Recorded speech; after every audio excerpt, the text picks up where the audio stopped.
There is no doubt that Amber Niven had a difficult start to life. She was born into an abusive home before being taken into foster care. She was also raped when she was a teenager. But despite this, she was described as being a caring, giving, loving, supportive and admirable person who had an amazing outlook on life. However, Amber's life would tragically be cut short at the hands of her own sadistic brother, Connor Gibson, who not only murdered her, but attempted to rape her too. And horrifyingly, the monster who actually discovered her lifeless body first, then sexually assaulted her further rather than alerting the police. This is the unimaginably heartbreaking murder of Amber Niven.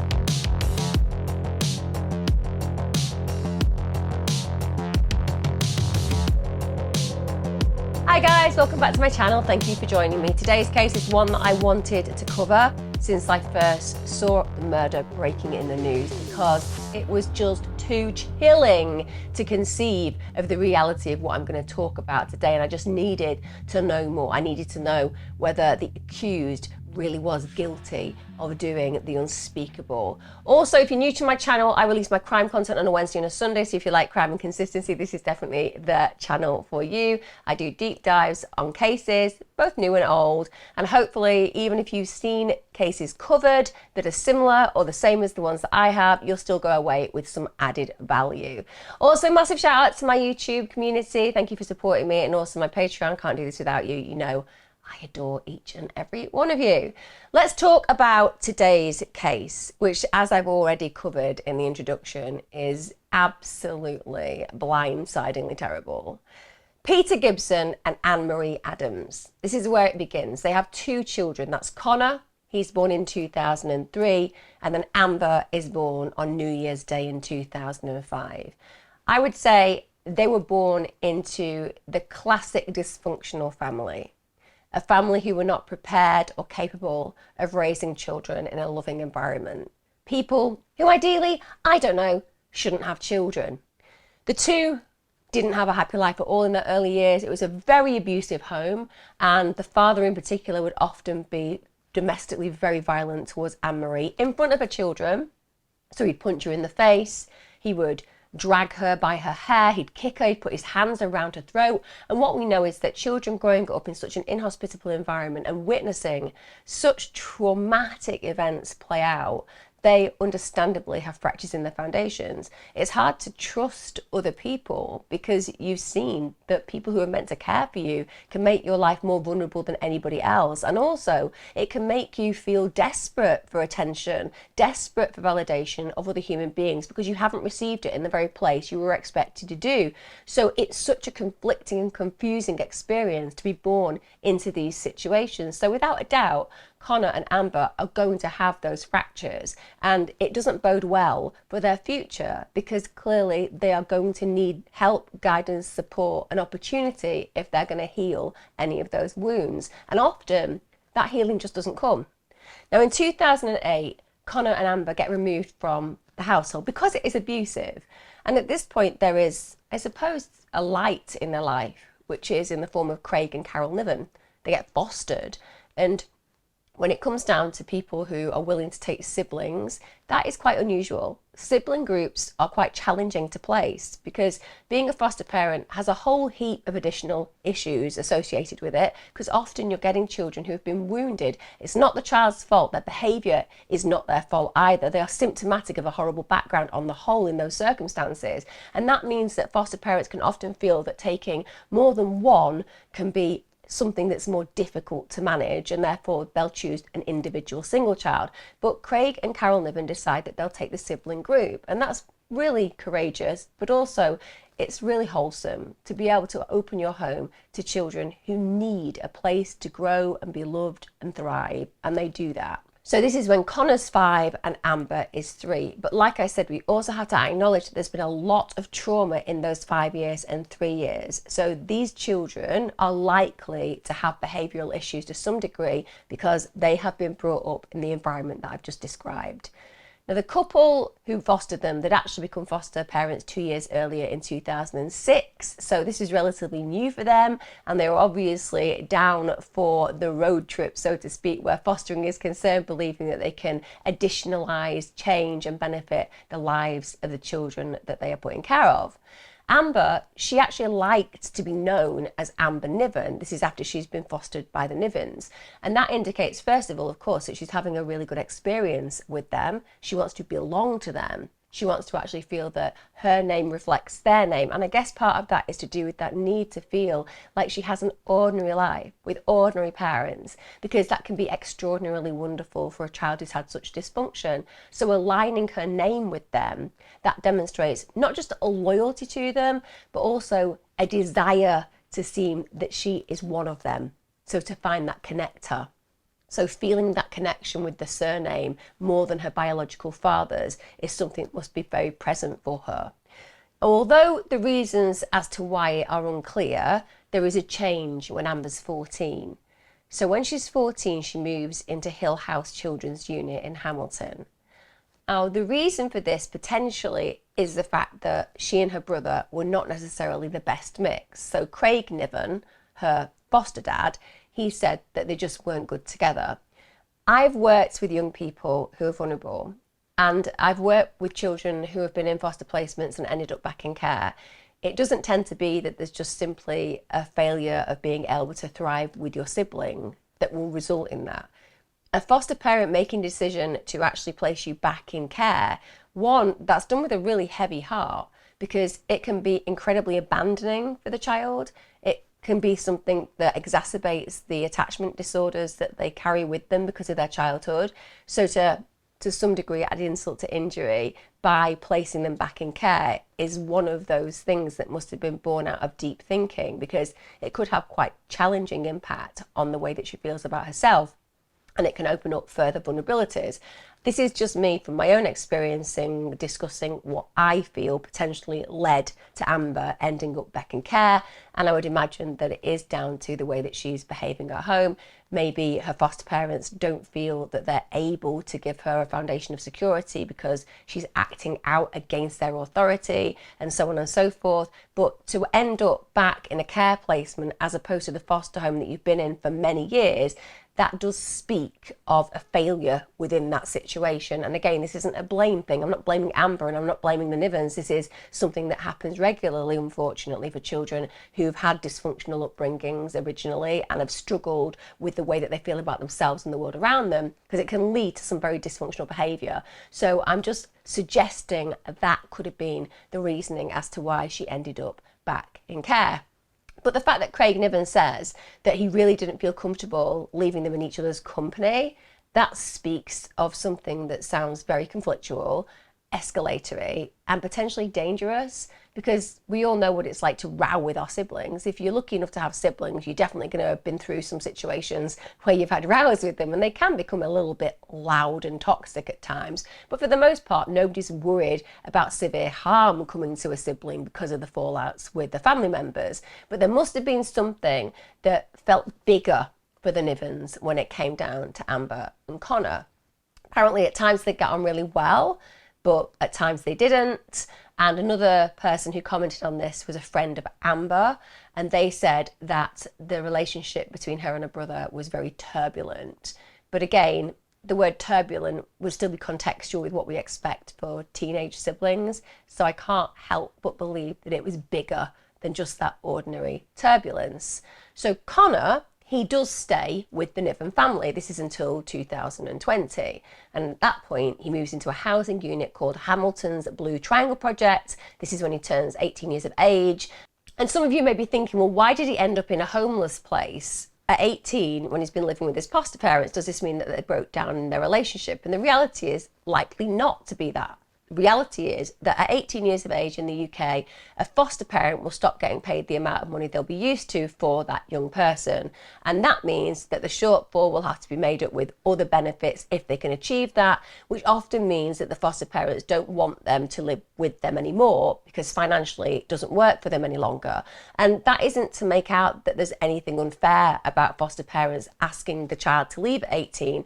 It's simply that they feel that they've done the job that basically they were employed for to that point of adulthood, and now it's time for the services to take over and make sure that that child, even though they're now considered a young adult, is financially looked after. So it is not unusual for a child to leave home in a foster placement at 18, and it doesn't mean that they don't get on well with the foster parents who were looking after them. Equally, there are lots of people who have foster children and they never let them go. So they literally merge into a part of their family and they remain for as long as they wish, and they become an integral part within that fold. So it's horses for courses, people do it differently. But a lot of people who are foster carers, they see that as their career, and therefore they do the job to a point where the child is considered a young adult, and then they take in new placements. And of course, we have to prioritise those young and vulnerable children over a child who's had that support and has got to an age where they can be protected by the services in different situations, such as the Blue Triangle Project. So on the 8th of June 2021, a horrific thing occurs for Amber. Jamie Stars, who's 20 years of age at the time, he rapes her. Now, in the statement that she gave, she actually says something I find emotionally moving and distressing. She says, "The reason I think I was raped was that I woke up in bed with no clothes on my bottom half with a boy I'd only just met naked under the covers." So she's owning that kind of abuse. She's a minor, and yet she's in a situation where she feels that because she was naked from the waist down, somehow she deserves what's played out, what's happened, when in reality she's been raped. Now, Jamie, he was actually released on bail at the time of getting to rape Amber, which is just unbelievable. So he's previously been arrested for doing exactly the same to a teenager on May the 26th. But just within 2 weeks, he's done exactly the same to Amber.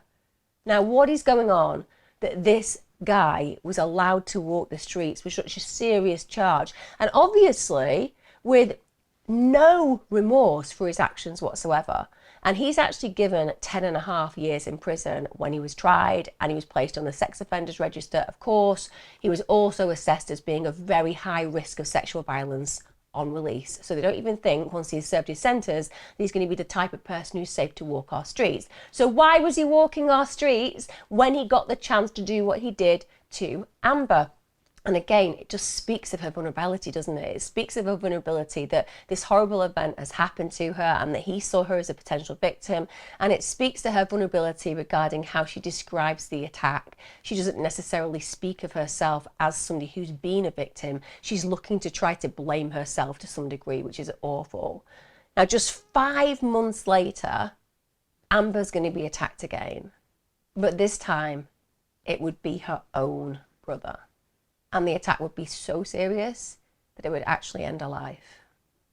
We get to November the 26th, 2021. Amber and Connor, well, they've decided that they want to meet. Clearly there has been some issues in their relationship, but they are brother and sister, they are blood.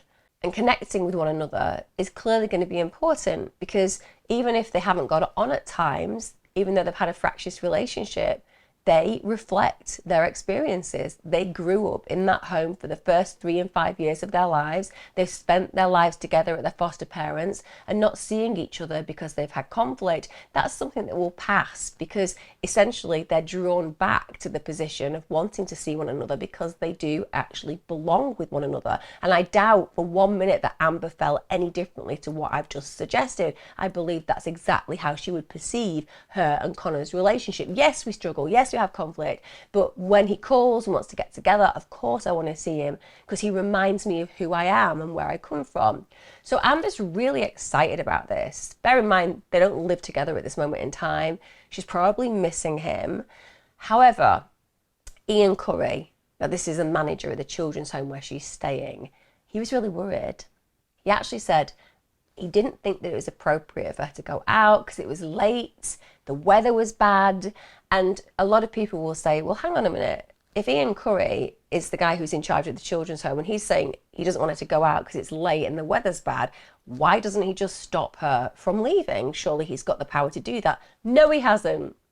It's weird, but it's true. Basically, their hands are tied. They cannot restrain a child from leaving. They cannot refrain to allow that child from leaving. They have to allow them to do what they want, essentially. It's something that I struggle with, but it's something that we see play out time and time again. So at 9:51 p.m, Amber actually sends a Snapchat to a friend, and that Snapchat is a selfie of her with her brother with the caption, "My big bro."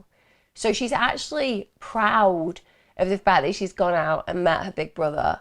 She's happy. She wants to share that with her friends. So psychologically, she's in a place where she feels good about what's played out. She's excited about their reunion. And it's heartbreaking to imagine that, first of all, she was so happy about reuniting with this guy because his intentions are so very different to hers. And also, when she sends that Snapchat, she has absolutely no idea about the unimaginable horror that he has planned for her. Bear in mind, all she's been doing is looking forward to spending time with him. She even used that affectionate term to describe him, "my big bro," that position of pride. So she absolutely has no idea that he's got any malice towards her. At 9:55 p.m, CCTV captures footage of Connor and Amber walking together on Cadzow Street, and another camera spots the pair together on Cadzow Bridge, which is a couple of minutes later. However, footage after this, so 11:40 p.m, shows Connor returning the way they had come by himself. So Amber's nowhere to be seen. And then there's further footage at 11:51 p.m. This is showing Connor leaning against the fence, and again, Amber is nowhere to be seen. The alarm gets raised, of course, when Amber doesn't return home. Ian Curry said that it was really unusual that she hadn't got back in touch after not coming back. So she's somebody that kept in contact with the care home. She's somebody that would reassure them if she was staying out later. This is out of character. And it's really heartening to hear this kind of a reaction of somebody like Ian Curry, who's clearly devoted to protecting children and wants to ensure that Amber is safe. And the minute that she hasn't actually got in contact or let them know where she is, those unsettling feelings that he had about Amber going out in the first place have probably started to bubble within him. We get to November the 28th, 2021, and the worst thing that we can imagine has happened. A body gets found just after 10 a.m. in Cadzow Glen. At this point, the park gets taped off by the police because clearly they don't want anybody going anywhere near the crime scene. They don't want any contamination of evidence, and they want to make sure that every piece of evidence that can be gathered is gathered accurately and appropriately and safely. The next day, so this is November the 29th, this is when the police actually announced that they found the body of 16-year-old Amber Niven. Craig Niven, her foster father, actually spoke to Connor on the phone, and he said to his foster dad that he and Amber had been seeing each other on the Friday, but as is typical, they'd just had a row, they'd fallen out.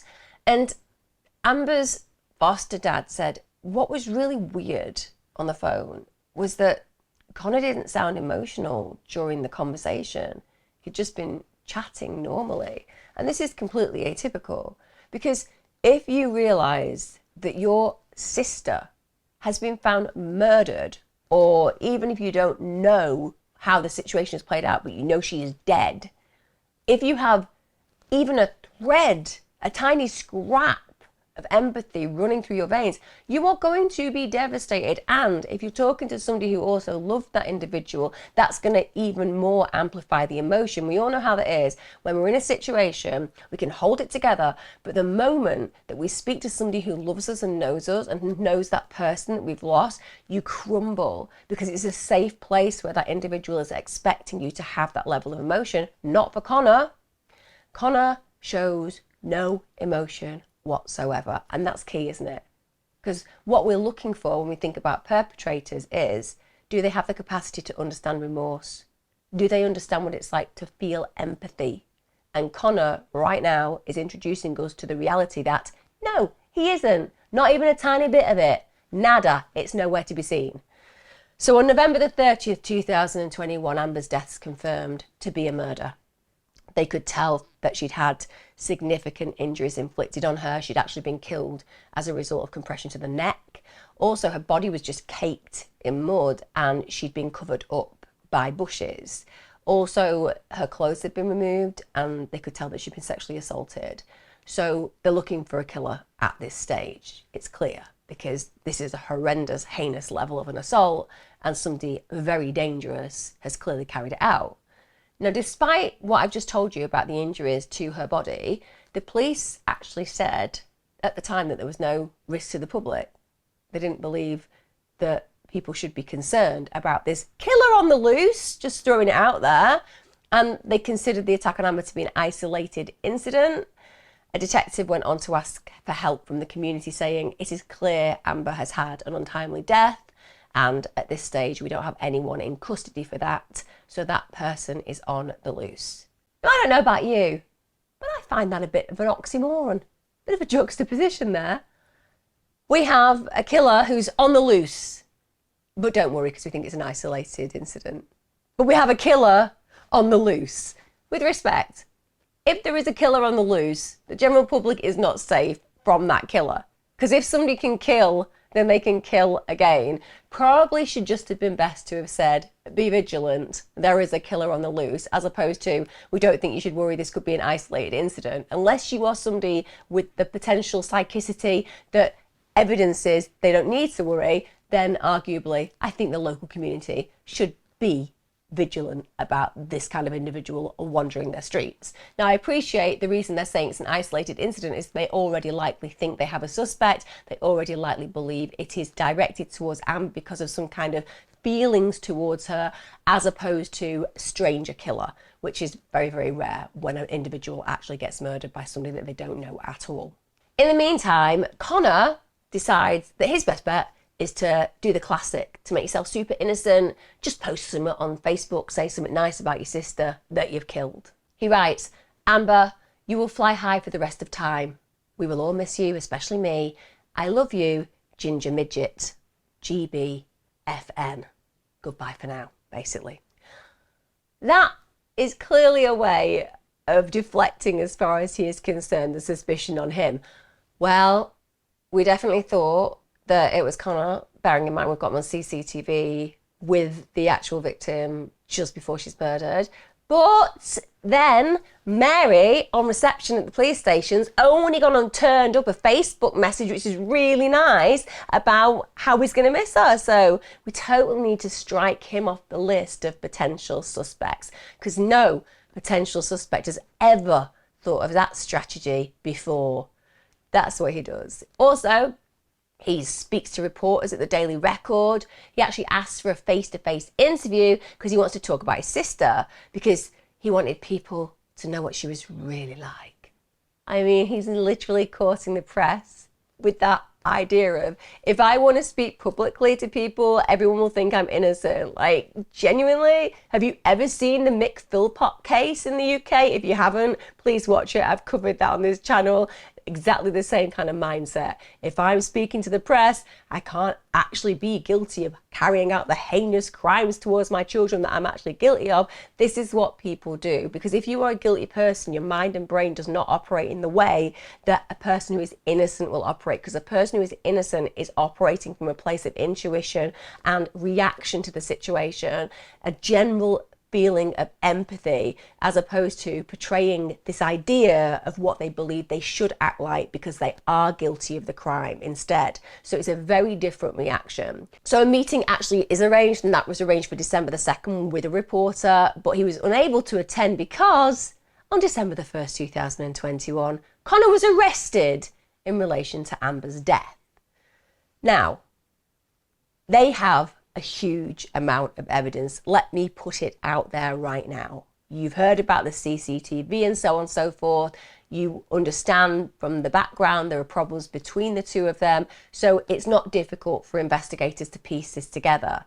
So in July 2023, the trial takes place. It lasts 13 days and Connor denies the charges against him.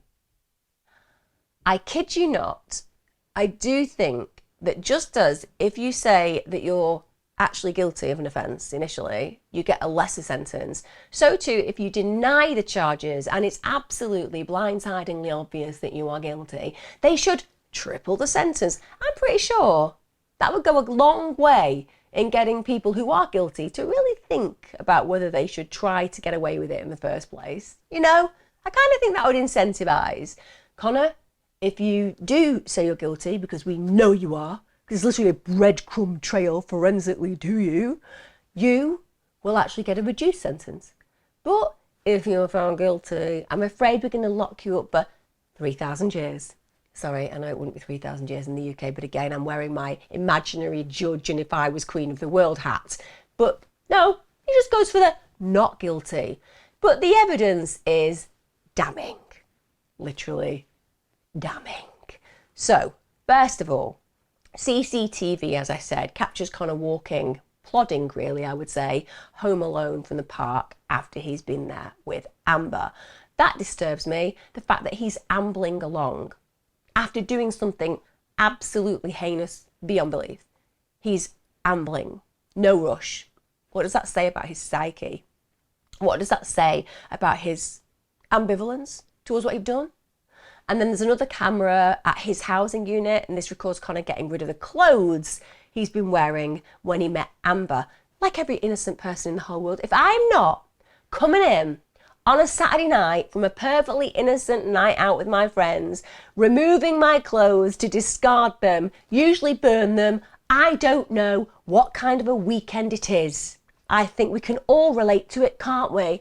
Sometimes I don't even have any clothes in the wardrobe because I just like to dispose of my clothes all the time because I'm just a real clean freak. But anyway, not guilty is what he said in spite of what I've just told you. Not guilty, just disposing of my clothes. Also, he's not exactly the smartest cookie when it comes down to disposing of the clothes. So he just puts them in a bin and then they're recovered and they're found literally stained in blood. And this, quote, widespread blood staining on Connor's jacket was unsurprisingly confirmed to be belonging to Amber. Furthermore to this, Connor's shoes, they were also linked to Amber's murder. So he had these white and grey Adidas Gazelle trainers. They're found in his room. They've got blood on them. Also, in addition to actually having a drop of blood which matched Amber's DNA, the print on the sole of his shoe was also found to be a perfect match for a muddy print that was left on Amber's bra. And that was found on the ground near her body. Bang to rights doesn't seem strong enough in this situation, but somebody didn't give Connor the memo. I do not know how you defend this kind of idiot. Honestly, I really don't. I can't help but imagine what the meetings are like between the defence and an offender like this. Like, how does it go? So Connor, what we're saying is they literally have you on film with the deceased, and then they have you not on film anymore with the deceased, and in between the time of when you were on film with the deceased and you're not on the film with the deceased, the victim's deceased. And the only person that was with that individual was you. I didn't do it though. I know you keep saying that, but then there's another problem, because I'm not saying as your defence I don't believe you, because obviously I'm meant to believe you. What I'm saying is the clothes of the victim, they've got blood all over them, and that same blood is all over your clothes. I didn't do it though. And they're over your trainers, and your footprint is next to the body. So it's your shoe. You were there. I wasn't there though. I know, but the thing is, Connor, you were there because you're on CCTV video. Then you're seen disposing of your clothes that are covered in your sister's blood. And even though you're saying you didn't do it, it does feel, just throwing it out there, just playing with this, just seeing how it lands, it does feel that you did actually do it. I didn't do it, and you have to represent me in court saying I didn't do it. Okay. I really wish I had gone down the Aldi management training scheme. Anyway, must be frustrating beyond belief, mustn't it? So the court are told all the results about the autopsy report, and it's horrible. It talks about the fact that Amber had sustained really numerous blows to her head, and that literally would have eventually made that she was unconscious. So she had this blunt force trauma to her head. She had 15 separate head and neck injuries. So we're talking about a really sustained attack. She also had a fractured nose. She had bruising in the whites of her eyes. She had burst blood vessels in her face, around her mouth and her ear. She also had internal neck injuries and external neck injuries. So she had bruising, she had grazing. I mean, all over her body, she was bruised and grazed. And Dr. Kemp, who wrote the report, he explained that the neck injuries were consistent with manual gripping and strangulation, and went on to say that the abrasions can feature in fingernail compression to the neck. There were also 14 injuries on her body, including grazes on her back, which could have been caused by being dragged over a rough surface. There was bruising on her breast and right leg. There was 10 injuries on her left arm and an injury to the right arm, armpit and fingers. So this was an incredible and brutal attack. And we've got to keep in mind the fact this is her brother. This is her big bro. This is the guy that she went to meet because she loves him. She cares for him. And this is what he did to her. This is what she was paid back for when it came down to the love that she had for him. This is how he repaid her for that love. It's evident that Connor had also forcibly undressed Amber and then sexually assaulted her. He did obviously intend to rape her. There is no doubt whatsoever when they look at how this crime played out. That was his intention. Now, Susan Duddy, she was a worker who worked at the housing unit where Connor was staying. She was on night shift on the night of Amber's murder, and she said that he came back. He came back just before midnight on the 26th of November, and he looked really dishevelled. He had really mucky clothes on. His hands were really dirty all the way up to his wrists. She also noticed that he had a cut on his shin and he had scratches on his arms, but when she questioned him about this and asked why he was hurt, he just didn't respond. He then gone ahead and asked whether he could use the phone, and he said that he wanted to call Hill House Children's Unit because he wanted to see if Amber had arrived home okay, which is so sinister. Bear in mind, this guy is just sexually molested and murdered his sister in the most horrific of ways, and now he's trying to set up this alibi by using the woman who works at his housing unit to witness him calling his sister to see whether she's arrived home okay. That is so manipulative. It's so malevolent that he's able to do that. He then tells her that they'd had this row, she'd stormed off, she'd left him after this argument, and he wanted to basically make sure that she was okay. And this is all to make this call to feign innocence, isn't it? It's another attempt to just direct blame away from himself. He also messaged Amber on Snapchat. This is around 12:30 a.m. that night. He's saying in it, "Are you okay?"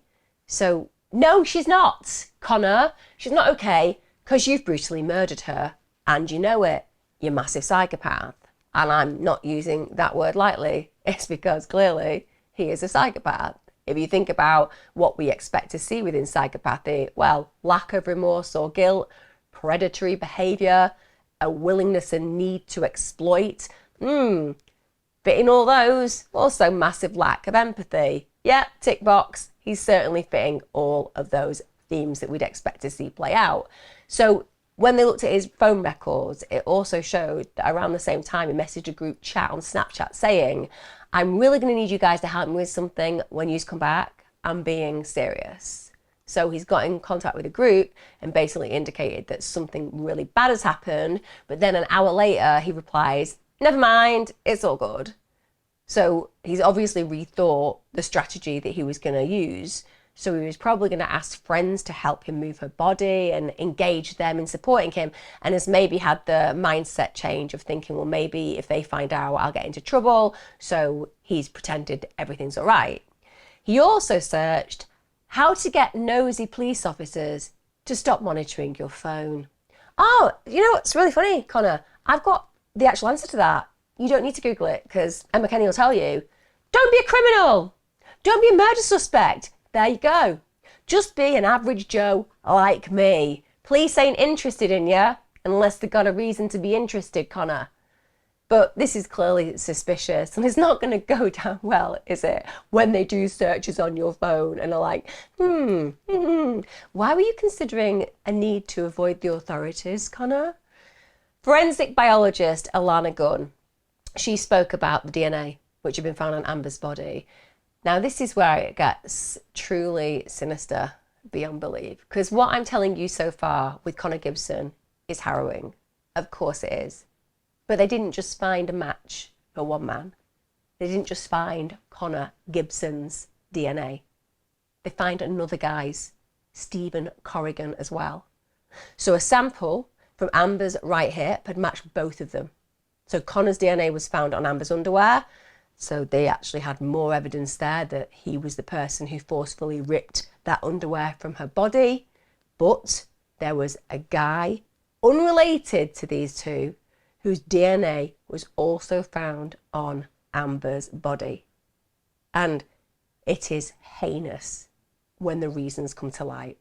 So this means that when the trial happens, this other man, Stephen Corrigan, is also on trial. Now, he denies the charge against him. Of course he does. Goes without saying. These not rights do that. And he's charged because basically he attempted to defeat the ends of justice by intimately touching and concealing Amber's body. That's what they say. That he has basically touched her body and concealed Amber's body, which is clearly something that defeats the ends of justice. Now, when I tell you what he did, it is going to blow your minds. It is going to blow your minds. So, Corrigan, this 45-year-old man, had basically been the first person to come across Amber's lifeless body.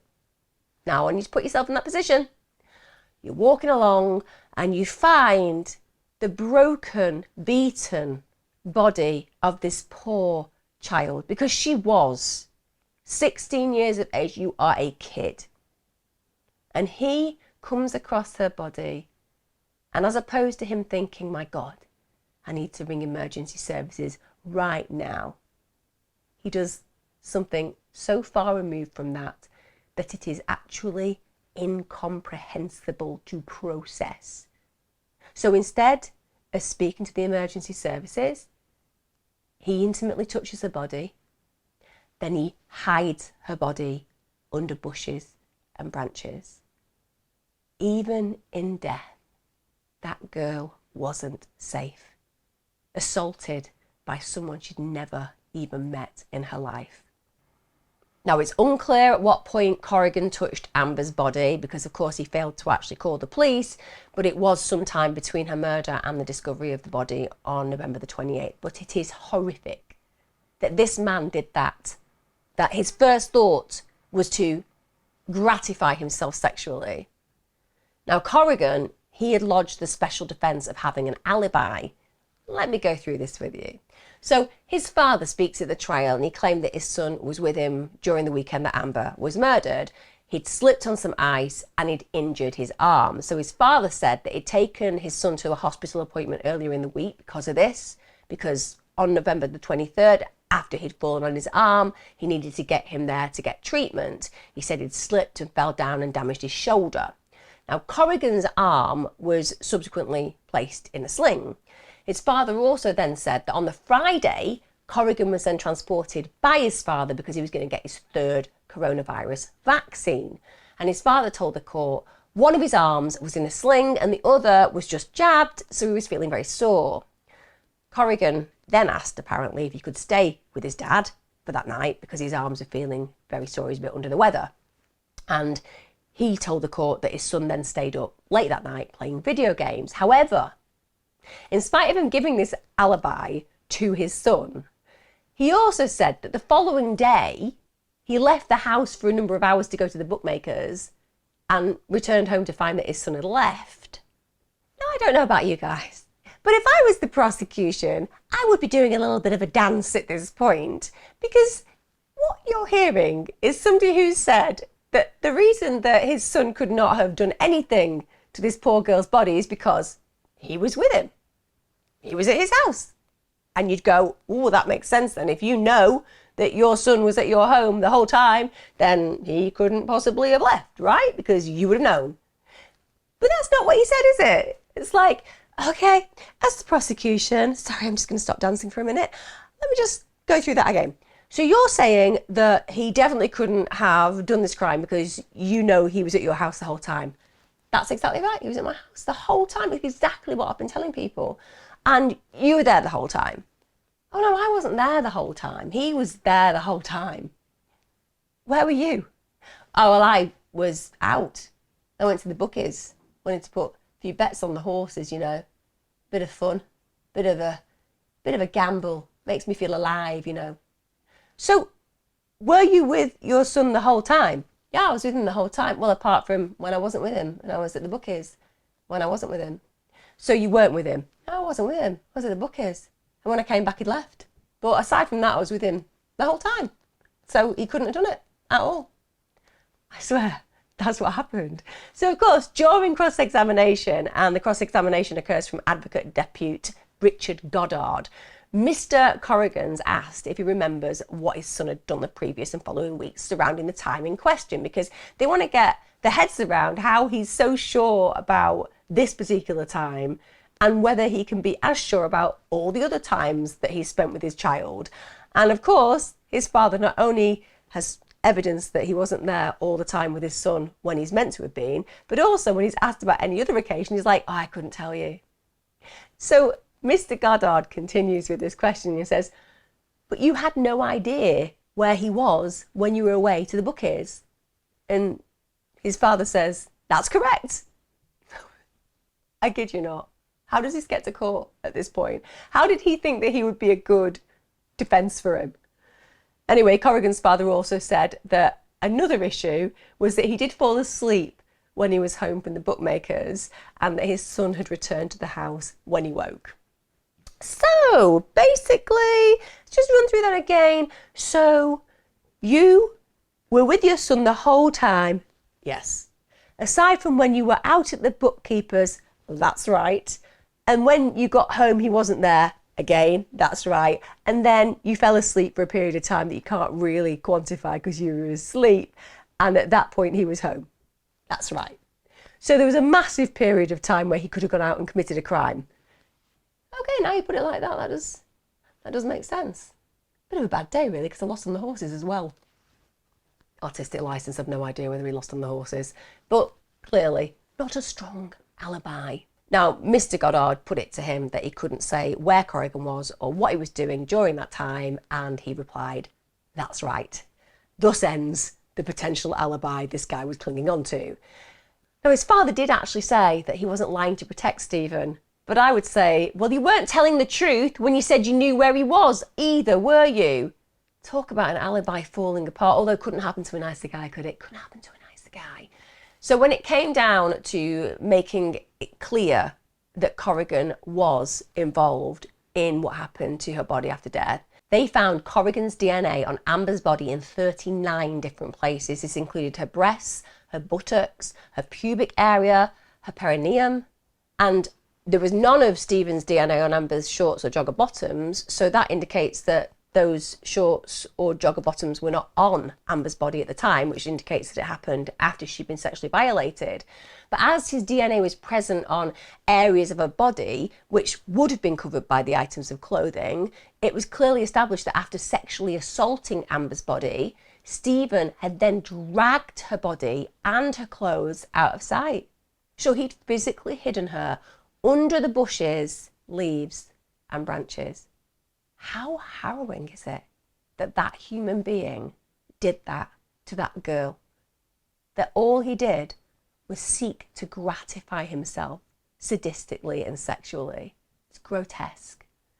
Now, despite the evidence that was stacked against Corrigan, he basically goes with the, I have no idea, I'm at a complete loss as to how this DNA was even found on Amber's body. I never met Amber. I wasn't even in Hamilton that weekend. Ludicrous. Absolutely ludicrous. And I'm afraid that old, I don't know anything about it. Well, you know what? You don't need to, because forensics say everything that we need to know. We've got the DNA, make you bang two rights.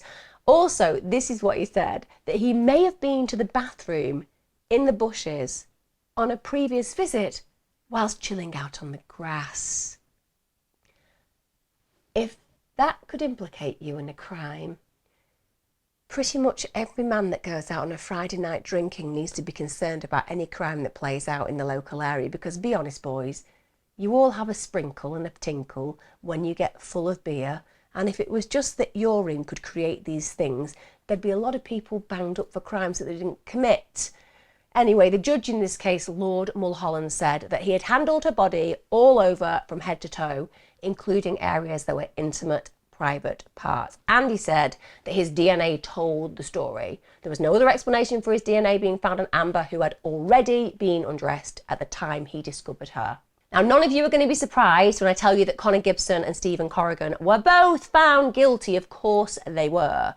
Now, after the trial, Craig and Carol Niven provided a statement, and it's really sad. They said, when they arrived at our home, Connor stated, "We are safe."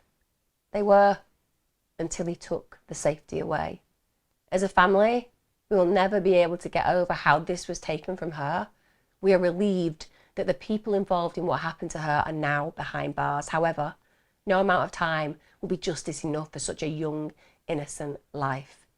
They said that Amber had a love of art and singing. They described her as the most giving, caring, loving, supportive, and admirable person. They said that she had the most amazing outlook on life, considering all the suffering that she'd experienced. They also said, we now have one daughter buried in Larkhill Cemetery and another child in prison. We really miss Amber. Life will never be the same. On September the 4th, 2023, Connor Gibson was sentenced to life in prison with a minimum period of 22 years. Lord Mulholland told Gibson this: "Connor Gibson, you have been convicted of the physical and sexual assault and murder of your younger sister, Amber Niven, as she liked to be known. Like you, she had not had the best start in life, being fostered and then residing in a children's home. She also had to deal with having been raped. She would have looked to you as her big brother for support. She was looking forward to meeting up with you on the night she was murdered. She even posted a selfie of both of you on Snapchat. You walked with her to Cadzow Glen. Then you beat her about the head, breaking her nose, removing her clothing and sexually assaulting her with intent to rape, and then manually strangled her to death. The last person she saw alive was you, her brother, strangling the life out of her after having beaten her up and trying to rape her. What you did was truly evil. You then tried to cover your tracks. You lied to the staff of both children's homes. You repeatedly lied to the police. You tried to dispose of your blood-stained clothing. You lied that you'd fallen at the Hamilton Accies football stadium. All your lies were exposed by the CCTV and the forensic science who spoke for your sister. The science told the world what you had done. In sentencing you, I take into account your age, your difficult background, everything that has been said on your behalf, your background, your reports, your lack of criminal record, and of course, the circumstances of your appalling crimes. I hereby sentence you to life imprisonment." Stephen Corrigan was also sentenced. He was sentenced for 9 years for sexual assault and for attempting to defeat the ends of justice. And Lord Mulholland said to Corrigan that you have been convicted of 2 horrific crimes. You came across a young girl who'd been strangled to death and was naked. Instead of alerting the authorities, you decided to handle her body all over from head to toe, including areas that were intimate, private parts, and your DNA told the story. Be under no illusion what is coming your way. The judge also said, again, forensic science gave a voice to Amber Niven. Your DNA was found all over her naked body from head to toe, back and front, in quantities greater than the host, in 39 different places, including her breasts, buttocks, pubic area, and perineum, these areas being where, if she was alive, would give rise to a charge of sexual assault, in places and quantities that were consistent with primary transfer. Your despicable conduct in concealing her body under bushes and branches delayed the discovery of her body and had the potential to alter and destroy evidence. It hindered and delayed the police from conducting an investigation into her death to bring Connor Gibson to justice. In sentencing you, I take into account everything that has been said on your behalf, your background report, your criminal record, which I pay little attention to given its summary contents, and, of course, the circumstances of your appalling crimes. I hereby sentence you to a sentence of 9 years imprisonment. It also turns out that Corrigan had been violent to other women before. So he assaulted an ex-partner, Debbie Hamill, pinned her against the wall during a row. He actually cut off her breathing and it ended in her falling to the floor before he fled in a taxi. Now, this hadn't been reported to the police at the time in 2006, but when the police did a trawl about all of his background and his contacts, it meant that they ended up speaking to Hamill. So it's clear that he's very predatory towards women. And frustratingly, this perverted human being, who's also a father of 2, by the way, he's gone ahead, in spite of the heinous crime that I've explained that he committed, and actually launched a bid for freedom. So he's instructed his legal team to challenge his conviction and the length of his sentence. So the Scottish Courts and Tribunal Service confirmed an intimation of intention to appeal against conviction and sentence. And so that's what Corrigan has done. He believes that it's not fair that he's been put in prison for 9 years after potentially thwarting an investigation of the murder of a poor girl, and also allowing in that situation the true criminal, the murderer, to go free because he molested the body of that girl after she'd been murdered. But somehow he doesn't think he deserves the 9 years. Unbelievable. I hope they look at it and give him another 5 on top, maybe 15. Now, people who knew Connor from school, they went ahead and spoke to reporters about his character. He'd attended a school called Keir Campus, which is a secondary school for people with social, emotional and behavioural needs. Now, they said that he was a person who would occasionally get into these sudden fits of rage. Also, he talked about wanting to kill the pupils, and nobody took it seriously at the time, but hindsight gives you 20/20 vision, doesn't it? One of his female classmates said he was an absolutely disgusting human who threatened to rip her baby out of her when she'd been pregnant. So clearly some quite alarming, violent suggestions there. And again, the fact that he was somebody who got into uncontrollable rages means that he would be a danger to be around. But I don't personally think that's why Amber died. I think that he planned and premeditated to do what he wanted to do to his sister. I think it was sexually motivated, it was sadistic in nature, and he intended to harm her. I'm not saying he intended to kill her, but I think that his intentions were sexual that evening. Now, Peter Gibson, now that's Connor and Amber's biological father. At the age of 62, he actually got sentenced to 10 years in prison in April 2023. And also he'd been monitored for 3 years once he's released. And his conviction is for 10 charges of committing a range of violent crimes which occurred between the years of 2001 and 2008. These charges included indecently assaulting a young boy, then punching him and kicking him. In another instance, he tied up and blindfolded and raped a woman in East Kilbride. This had apparently occurred before Amber's murder. And it's a chilling example, isn't it, of how the capability for committing horrific crimes can run in the family. A study actually reported that brothers and fathers of men convicted of sexual offences are 5 times more likely to be convicted of sexual offences themselves. And genetic factors, according to this study, contributed 40% of this risk. More so, therefore, than the environmental factors, which gives you a lot of food for thought, doesn't it? Now, an independent review of the circumstances of Amber Gibson's death, whilst under the care of South Lanarkshire Council, will now be completed after further interviews with witnesses in the criminal case, because they want to figure out, could this have been prevented? And Amber's foster parents, they said that they believe that the siblings had been let down throughout their lives by the system, adding, as a family, we all feel this could have been prevented. And I think that that must be very hard to carry burden-wise. They also went on to say, we really miss Amber. Life will never be the same. And I think we all can appreciate that that's how any loving human beings feel when somebody is taken from them in any circumstances. But when it's such tragic circumstances, as happened to Amber Niven, and at the hands of her own brother, that must be very difficult to live with.